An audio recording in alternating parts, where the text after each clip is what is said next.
In 2011, last year's State of the Watershed, we had an introduction to scenario planning for the Cienega Watershed.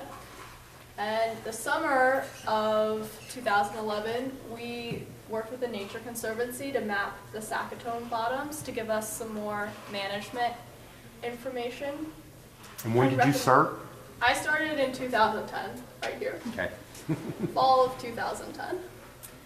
And also in 2011, we started working on the Coordinated Resource Management Plan, the CRMP, for Las Cienegas. And sort of 2011, 2012, we started a water monitoring program for Las Cienegas, and we worked with CWP and PAG to make that a pretty robust program. Next. Somebody's got some LiDAR stuff up there, Pag. Oh, yeah, let's see, 2011, yeah, there was the acquisition of high-density LiDAR in Cienega Creek Reserve, and that was preceded in 2008, 2005 by LiDAR acquisition. But we got the first high-density LiDAR was 2011, which we were hoping to extend further south into the valley, but we didn't have the money to do that. Okay, next. What are those Jaguar ones? So in 2011, there was a Jaguar seen by a Border Patrol agent in the Santa Rita Mountains. In 2012, there was a Jaguar photographed in the Whetstone Mountains. I don't think it was in the watershed. I think it was on the eastern slope, so it was in the San Pedro watershed. But then a Jaguar was recently seen or captured on a remote camera in the watershed near Rosemont. And so there's also Jaguar critical habitat is now proposed. Oh, and also Chiricahua leopard frog critical habitat was designated in 2012. Then on the wildlife topic, I didn't put it up there, but there's the pronghorn grant that just started in 2012 to bring in more pronghorn, GPS collar them, and reduce the fencing so that there can be connectivity between the two subpopulations. And that's another NIF Sky Island Grasslands Initiative, right? Yes, yeah. And most recently, Game and Fish just like a few days ago got awarded a NIFWIP grant to continue work on the prairie dogs, including doing mesquite grassland restoration. And the frog projects benefited the pronghorn too. They're very happy with what we're doing with perennial ponds because that allows the population to extend into areas where they can drop their fawns and the mothers can still get water so they can produce milk. You know, that's a good point. So maybe a lesson learned is between the pronghorn, the black-tailed prairie dog, and the frogs, they all end up being connected, and especially since they're all similarly funded, they like seeing how they become this kind of coherent package in that landscape. Okay. And these different wildlife projects need to be more collaborative for those reasons. 20,000, the accumulation of the frog project results are starting to really show up. 2012, bullfrogs are removed from the creek, from the conservation area in a hole. That's paving the way for leopard frog reintroductions.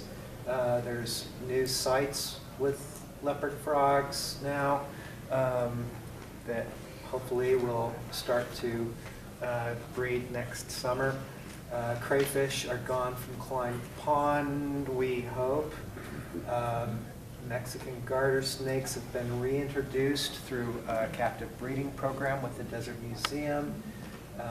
Their babies are being reintroduced into the creek. There's been 2 releases.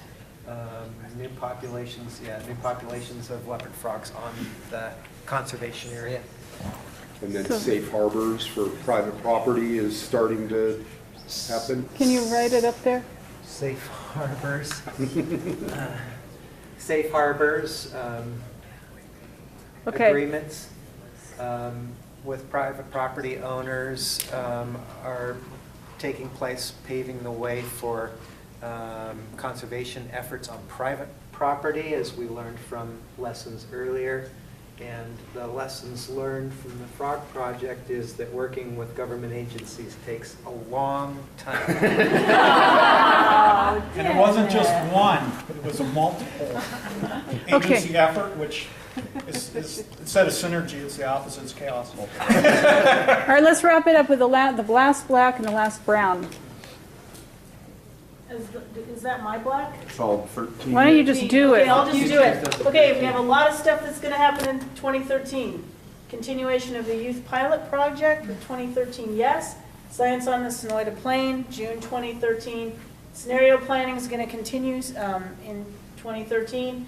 That we're going to be doing an evaluation of the Los Cienegas RMP 10 years post-signing and updating the implementation strategy.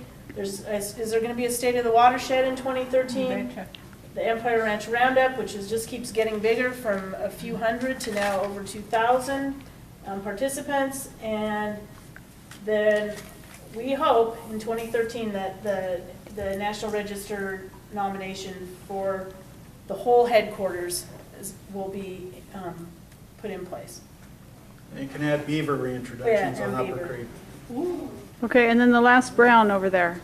That's mine. Okay. And add range riders are riding in 2013. Range riders. Range riders for the pronghorn fencing mapping, Fencing. fencing for pronghorn. Promo. Also in 2011, the burrowing owls showed up on the prairie dog site. So. And they're actually, I'm way in the wrong place. Can you write that? And they're nesting. Burrowing Not just owl? showed up. Nice. Can you write that, Karen, while Jeff talks about the next Okay. thing? Here, I'll do that. Go talk. Got it. Okay. All right. I went out to 2030, and this is kind of a dichotomous key of what might happen with the Rosemont mine.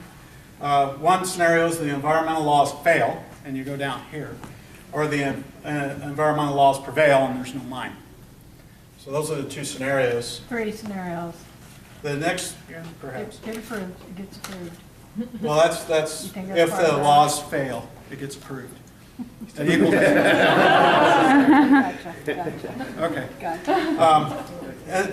And my concern is based all on hydrologic guesswork by modelers. It's fractured bedrock.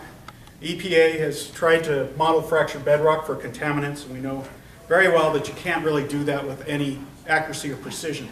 So it is a guess, but it's educated because there is some information. Cienega Creek could be dry over 90% or more in alternative one if the hydrologists are wrong and some of those fractured bedrocks lead to areas with mountain front recharge and that water does not get to the creek, instead it gets to the pit. So there's one scenario. The other scenarios is they're right on the money. Really nothing much will happen. In fact, maybe there's less impacts than they estimate. In which case, all is happy except for the water. It's not happy for a whole lot of other resources, especially if you talk to Native Americans about their burial grounds and traditional use places. There's no happy ending there. But anyway, that's just like speculation in the future, what may or may not become of that piece of watershed and its impacts on aquatic and riparian. You think it'll take till 2030 until it gets approved or not? Well, that's the thing, is it might die in litigation, in which case the environmental laws did prevail if it dies in litigation. Okay. That was amazing. Larry is going to wrap it up.